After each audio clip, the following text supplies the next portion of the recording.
So in this tutorial, I'm using an existing sample, creating my own melody to accompany that. So the first step here is to find out what key signature the song is in. I'm going to use this sample, and I can see using the pitch correction tool in Logic Pro that this is in the key of D. This is the main root note that you keep see flashing up here. If you're a Mac user and not using Logic, you can also use a free open source plugin called Key Finder to fulfill this step as well.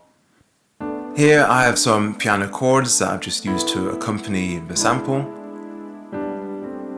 And I'm going to create a bass based on this. So you might start off simply by making the chords to accompany the melody. So recording these with a keyboard, MIDI keyboard. Using quantization to make sure the notes are accurate to the grid. Or alternatively, you can also copy and paste single notes from your existing melody to use as bass and then edit them on the grid. Or you can draw notes in if you don't have a MIDI keyboard. So now that we've got foundation notes for your bass, now we can think about what will be the best kind of sound for this particular song. So you'll have a number of stock bass sounds and also synthesizer settings as well to play with on your DAW. So just explore and see what sounds really good. Once you've got a sound that you like, you can begin to elevate the bass notes. So range is key to having more interesting bass lines. So in this track we're using the key of D major. So you might want to make use of the full octave range, that's the 8 notes from D0 to D1 here on the keyboard.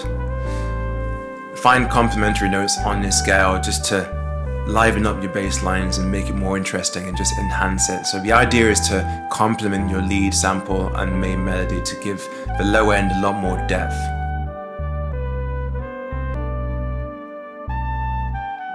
Layers can also be used for your bass as well. So depending on the genre, it might be a good idea to split your bass into sub. So that's frequencies of 30 Hz to 60 Hz.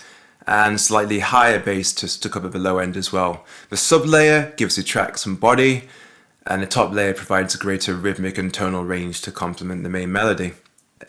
There are a few different ways you can use a sub, but my preferred method is simply using EQ to filter.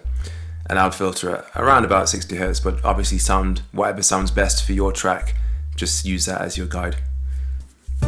Also use EQ on your top layer bass for the low frequencies as well, just to make sure that you're emphasizing the best frequencies of that bass sound and removing any frequencies that sound tinny or really thin.